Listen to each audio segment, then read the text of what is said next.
ಇವತ್ತು ನಾನು ಡಿಸ್ಕಸ್ ಮಾಡ್ತಾ ಇರೋವಂಥ ವಿಷಯ ಏನಿದೆ ಸ್ವಲ್ಪ ಸೀರಿಯಸ್ ಆಗಿರೋ ವಿಷಯ. ನೀವು ಬೆಂಗಳೂರು ಏರ್ಪೋರ್ಟಿಗೆ ಹೋಗಿರ್ಬೋದು, ಮುಂಬೈ ಏರ್ಪೋರ್ಟಿಗೆ ಹೋಗಿರ್ಬೋದು, ಅಥವಾ ಡೆಲ್ಲಿ ಏರ್ಪೋರ್ಟಲ್ಲಿ ಹೋಗಿರ್ಬೋದು, ಅಥವಾ ಮಂಗಳೂರು ಏರ್ಪೋರ್ಟಲ್ಲಿ ಹೋಗಿರ್ಬೋದು. ಅಲ್ಲಿ ಕೆಲವರು ನಿಮ್ಮ ಫೋನನ್ನು, ನಿಮ್ಮ ಬ್ಯಾಗನ್ನು ಅಥವಾ ನಿಮ್ಮನ್ನು, ನಿಮ್ಮ ಮಕ್ಕಳನ್ನು ನೋಡ್ತಾನೇ ಇರ್ತಾರೆ. ಇಂಥವ್ರನ್ನ ನೋಟಿಸ್ ಮಾಡಿರ್ಬೋದು. ಸೊ ಈ ರೀತಿಯ ಕಳ್ಳರು ದಿನೇ ದಿನೇ ಏರ್ಪೋರ್ಟ್ಗಳಲ್ಲಿ ಹೆಚ್ಚಾಗ್ತಾ ಇದ್ದಾರೆ. ಸೊ ಈ ರೀತಿಯ ಮಿಸ್ಟೇಕ್ಸ್ಗಳು ಕೂಡ ಜಾಸ್ತಿ ಆಗ್ತಾ ಇದ್ದಾವೆ. ನೀವು ಸಣ್ಣವರಿರ್ಬೋದು, ನೀವು ಮಿಡಲ್ ಏಜ್ಡ್ ಇರ್ಬೋದು, ನೀವು ವಯಸ್ಸಾದವರು ಇರ್ಬೋದು, ಯಾರಿಂದನೂ ಕೂಡ ಈ ತಪ್ಪು ಆಗ್ಬೋದು. ಮುಖ್ಯವಾದಂಥ 9 ತಪ್ಪುಗಳು ಯಾವುದೆಲ್ಲ ಅಂತ ನಾನು ನಿಮಗೆ ತಿಳಿಸ್ತೀನಿ. ಮೊದಲನೇ ತಪ್ಪೇನಿದೆ ಅದು ತುಂಬ ಮುಖ್ಯವಾದ್ದು ಮತ್ತು ಕಾಮನ್ ಆಗಿ ಎಲ್ಲರೂ ಮಾಡ್ತಾರೆ. ಅದನ್ನು ಕೊನೆಗೆ ತಿಳಿಸ್ತೀನಿ. ಸೊ ವಿಡಿಯೋನ ಕೊನೆ ತನಕ ನೋಡಿ. 9ನೇ ತಪ್ಪೇನೆಂದರೆ ಫ್ರೀ ಏರ್ಪೋರ್ಟಲ್ಲಿ ಸಿಗುವಂಥ ವೈಫೈ ಕನೆಕ್ಷನ್. ನೀವು ಏರ್ಪೋರ್ಟ್ ಎಂಟ್ರ್ ಆಗ್ತೀರಾ, ನಿಮಗೆ ಫ್ಲೈಟ್ ಹತ್ತೋದಕ್ಕಿಂತ 2 ಗಂಟೆ ಇದೆ, ಸೆಕ್ಯೂರಿಟಿ ಎಲ್ಲ ಆಗುತ್ತೆ. ನೀವು ಕೂತ್ಕೊಂಡಿರ್ತೀರಾ, ವೈಫೈ ಬೇಕು, ಏನಕ್ಕಂದ್ರೆ ನಿಮ್ಮದು ಡೇಟಾ ಖಾಲಿ ಆಗೋಗುತ್ತೆ ಅಂತ ನಿಮಗೆ ಭಯ ಇದೆ. ಹಾಗಾಗಿ ನೀವು ಫ್ರೀ ವೈಫೈ ಅಂತ ಆನ್ ಮಾಡ್ತೀರಾ. ಅಲ್ಲಿ ಸಿಗುತ್ತೆ ಬ್ಯಾಂಗ್ಳೂರ್ ಫ್ರೀ ವೈಫೈ ಅಂತ ಸಿಗುತ್ತೆ. ನೀವು ಬ್ಯಾಂಗ್ಳೂರ್ ಫ್ರೀ ವೈಫೈಗೆ ನೀವು ಕನೆಕ್ಟ್ ಮಾಡ್ತೀರಾ. ಆದರೆ ಬ್ಯಾಂಗ್ಳೂರು ಇಂಟರ್ನ್ಯಾಷನಲ್ ಏರ್ಪೋರ್ಟ್ನ ಫ್ರೀ ವೈಫೈಗಳಲ್ಲಿ ಸುಮಾರು ಬೇರೆ ಬೇರೆ ಫ್ರೀ ವೈಫೈಗಳು ನಿಮ್ಗೆ ಕಾಣಿಸ್ತೇವೆ. ಅದರಲ್ಲಿ ನಿಮಗೆ ಯಾವುದು ಜೆನ್ಯೂನು ಯಾವುದು ಫೇಕ್ ಅಂತ ಗೊತ್ತಾಗಲ್ಲ. ಯಾವುದೋ ಒಂದು ಕನೆಕ್ಟ್ ಮಾಡಿ ನೀವು ಫ್ರೀ ವೈಫೈ ಯೂಸ್ ಮಾಡ್ತಾ ಇರ್ತೀರ. ಆದರೆ ಅದರಲ್ಲಿ ಕೆಲವೊಂದು ಫೇಕ್ ವೈಫೈಗಳಿರ್ತವೆ. ಅದಕ್ಕೆ ನೀವು ಕನೆಕ್ಟ್ ಮಾಡ್ತಿದ್ದೀರಂದರೆ ನಿಮ್ಮ ಫೋನ್ಗೆ ಅವರು ಅಟ್ಯಾಕ್ ಮಾಡ್ತಾರೆ. ನೀವು ಯಾವಾಗ ವೈಫೈಯಿಂದ ಕನೆಕ್ಟ್ ಮಾಡ್ತೀರೋ ಅದೇ ಟೈಮಲ್ಲಿ ಇವಿಲ್ ಟ್ವಿನ್ ಅಟ್ಯಾಕ್ ಅಂತ ಹೇಳ್ತಾರೆ. ಇದಕ್ಕೆ ಏನಂದರೆ ನಿಮ್ಮ ಮೊಬೈಲಲ್ಲಿರುವಂಥ ಲಾಗಿನ್ ಪಾಸ್ವರ್ಡ್ಗಳಾಗಿರ್ಬೋದು, UPI IDಗಳಾಗಿರ್ಬೋದು, ಕಸ್ಟಮರ್ ID, ಈ ರೀತಿಯಾದಂಥ ಸೆನ್ಸಿಟಿವ್ ಇನ್ಫಾರ್ಮೇಷನ್ಗಳು ಅವರು ನಿಮ್ಮ ಫೋನಿಂದ ಕಲೆಕ್ಟ್ ಮಾಡೋದಕ್ಕಾಗತ್ತೆ. ಕೆಲವೊಂದು ಸಲ ಏನಾಗುತ್ತೆ ಅಂದರೆ ಈ ಬ್ಯಾಂಗ್ಳೂರ್ ಫ್ರೀ ವೈಫೈ ಇರುತ್ತಲ್ಲ, ಅದರಲ್ಲಿ ಬರೀ 1 ಲೆಟರ್ ಚೇಂಜ್ ಮಾಡಿರ್ತಾರೆ. ಫೋನಲ್ಲಿ ನಾವು ಕನೆಕ್ಟ್ ಮಾಡಬೇಕಾದ್ರೆ ಅದು ಗೊತ್ತಾಗಲ್ಲ ಅದು ಫೇಕ್ ವೈಫೈಯೋ ರಿಯಲ್ ವೈಫೈ ಅಂತ.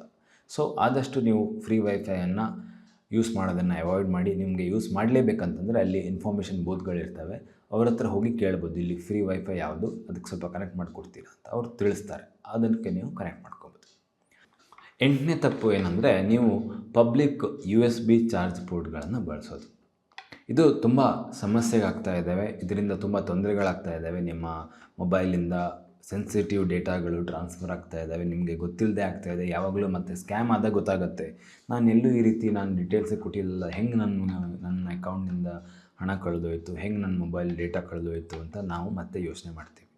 ಸೊ ಈ ರೀತಿ ಏರ್ಪೋರ್ಟಲ್ಲಿ USB ಪೋರ್ಟ್ಸ್ಗಳಿರ್ತಾವಲ್ಲ, ಕೆಲವೊಂದು ಕಡೆ ಆ ಪೋರ್ಟ್ಸ್ಗಳನ್ನು ಅವರು ಕಾಂಪ್ರಮೈಸ್ ಮಾಡಿರ್ತಾರೆ. ಬೇರೆಯವರು ಏನಾದರೂ ಅದರಲ್ಲಿ ಫಿಕ್ಸ್ ಮಾಡಿರ್ತಾರೆ, ಮಾಲ್ವೇರನ್ನು ಹಾಕಿರ್ತಾರೆ, ಅಥವಾ ನಿಮ್ಮ ಕಾಂಟ್ಯಾಕ್ಟ್ಸು, ಮೆಸೇಜಸ್ಸು, ಬ್ಯಾಂಕಿಂಗ್ ಆ್ಯಪ್ಸ್ನ ಇನ್ಫಾರ್ಮೇಷನ್ ಕಲೆಕ್ಟ್ ಮಾಡೋದಕ್ಕೆ ಜಾಕಿಂಗ್ ಅಂತ ಹೇಳ್ತಾರೆ. ಅಲ್ಲಿಂದ ಅವರು ಡೇಟಾನ ಕಲೆಕ್ಟ್ ಮಾಡ್ಕೊತಾರೆ.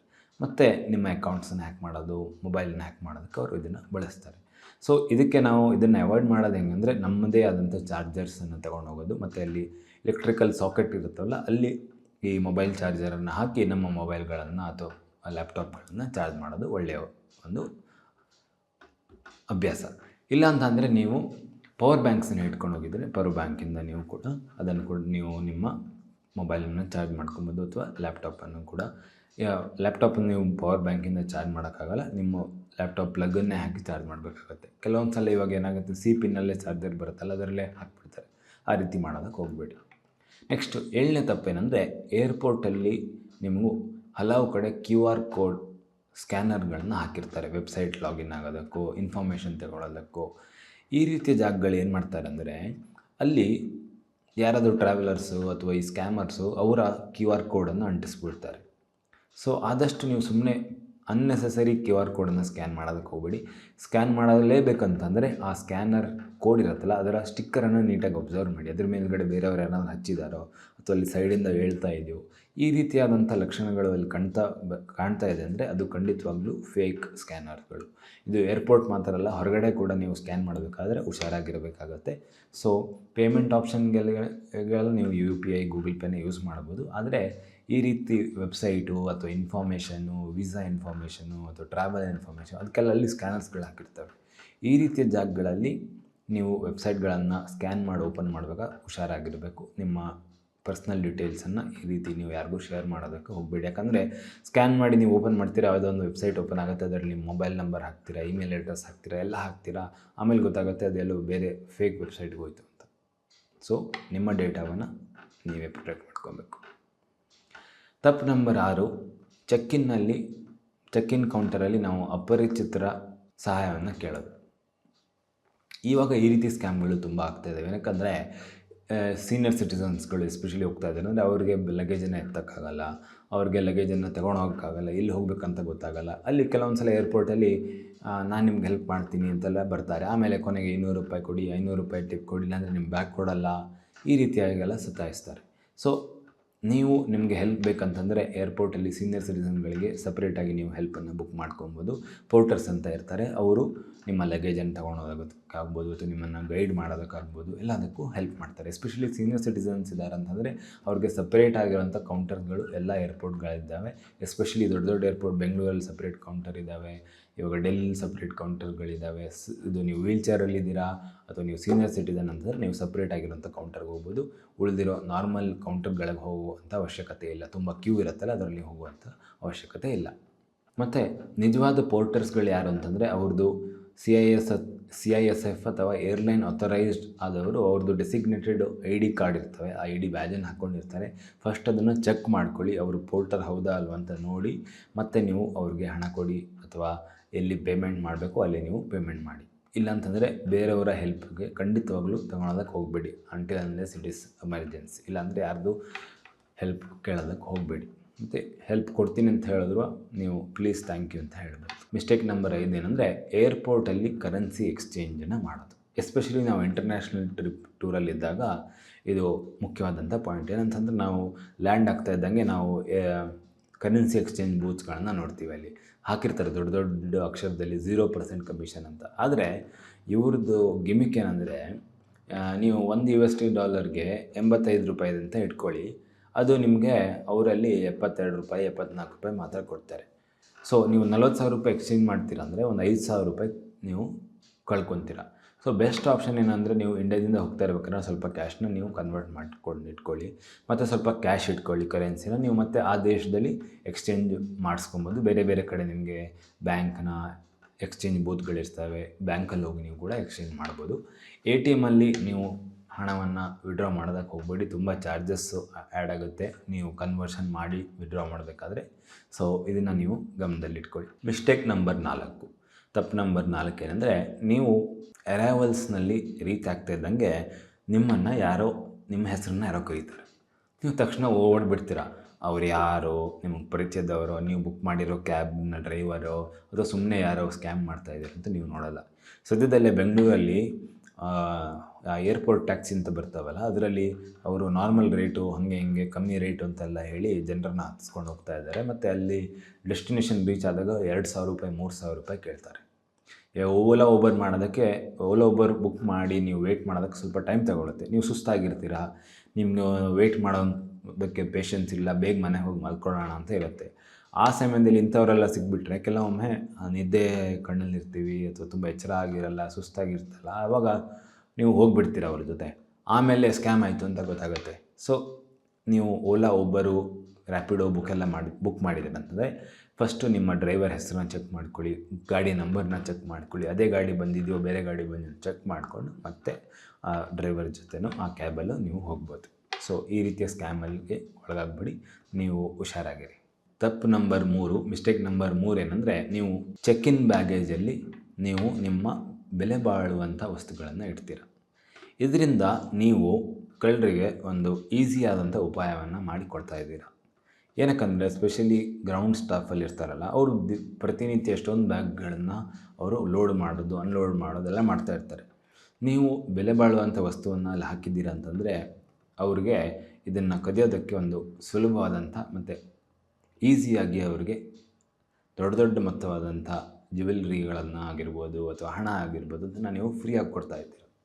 ಸೊ ಖಂಡಿತವಾಗ್ಲೂ ಬೆಲೆ ಬಾಳುವಂಥ ವಸ್ತುಗಳನ್ನು, ಚಿನ್ನ ಬೆಳ್ಳಿ ಪಾತ್ರೆಗಳಾಗಿರ್ಬೋದು ಅಥವಾ ಚಿನ್ನದ ಸರಗಳಾಗಿರ್ಬೋದು, ಅದನ್ನೆಲ್ಲ ನೀವು ನಿಮ್ಮ ಚೆಕ್-ಇನ್ ಬ್ಯಾಗಲ್ಲಿ ಇಡೋದಕ್ಕೆ ಹೋಗ್ಬಿಡಿ. ಏನಕ್ಕಂದರೆ ಚೆಕ್-ಇನ್ ನಾವು ಬ್ಯಾಗ್ ಡ್ರಾಪ್ ಮಾಡ್ತೀವಲ್ಲ, ಮತ್ತು ಆ ಚೆಕ್-ಇನ್ ಲಗೇಜು ಸ್ಕ್ಯಾನ್ ಆಗುತ್ತೆ.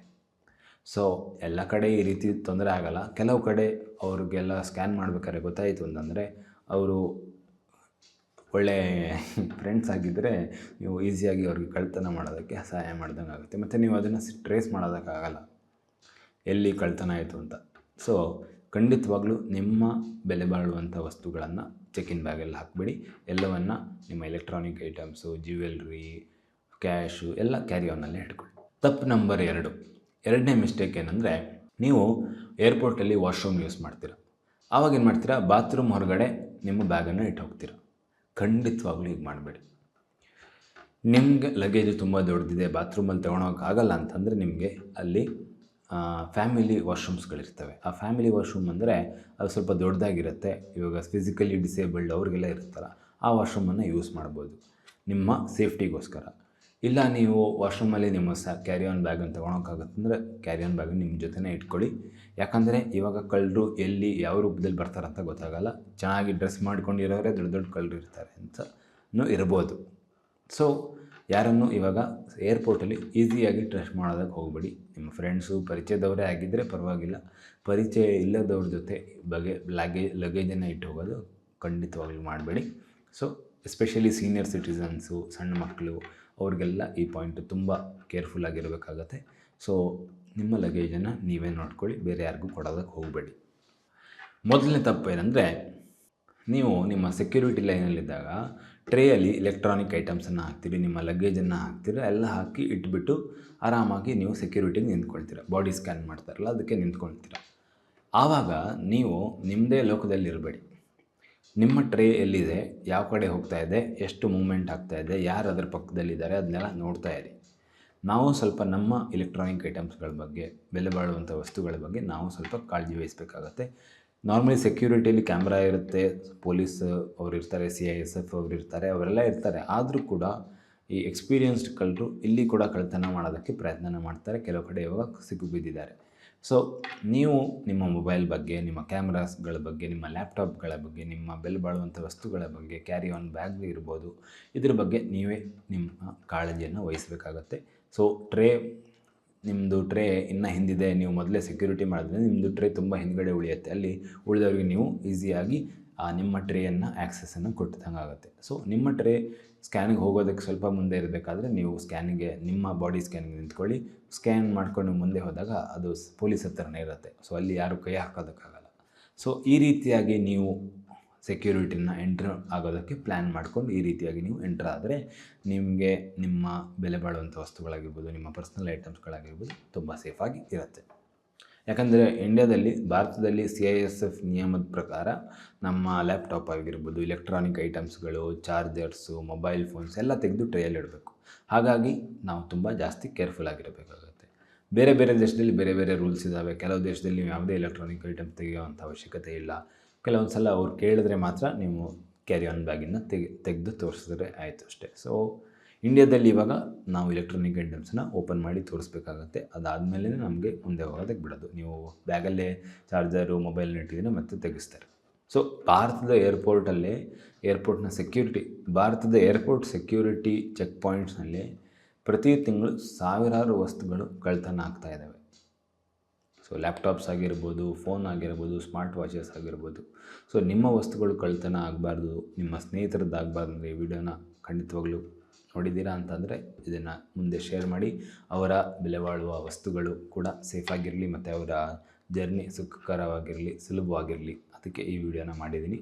ಸೊ ಇವತ್ತಿನ ಸಂಚಿಕೆ ನಿಮಗೆ ಹೇಗೆ ಅನ್ನಿಸ್ತು ಅಂತ ಕಮೆಂಟ್ಸಲ್ಲಿ ಬರೆದು ತಿಳಿಸಿ. ನನ್ನ ಹೆಸರು ಸಾಯಿ ಕೀರ್ತನ್. ನೀವು ಮೊದಲೇ ಸಲ ನನ್ನ ಚಾನಲ್ನ ನೋಡ್ತಾ ಇದ್ದೀನಿ, ಸಬ್ಸ್ಕ್ರೈಬ್ ಮಾಡಿ. ನಾನು ಈ ಚಾನಲಲ್ಲಿ ನಿಮಗೆ ಎಲ್ಲ flight details, flight videos, check in, carry on, ಆಮೇಲೆ ಟಿಕೆಟ್ ಬುಕ್ಕಿಂಗು, ವೀಸಾ ಪ್ರೊಸೆಸಿಂಗು ಎಲ್ಲವನ್ನು ಈ ವಿಡಿಯೋದಲ್ಲಿ ತೋರಿಸ್ತಾ ಇರ್ತೀನಿ. So stay tuned for more information. ಮತ್ತೆ ಮುಂದಿನ ಸಂಚಿಕೆಯಲ್ಲಿ ಭೇಟಿಯಾಗೋಣ.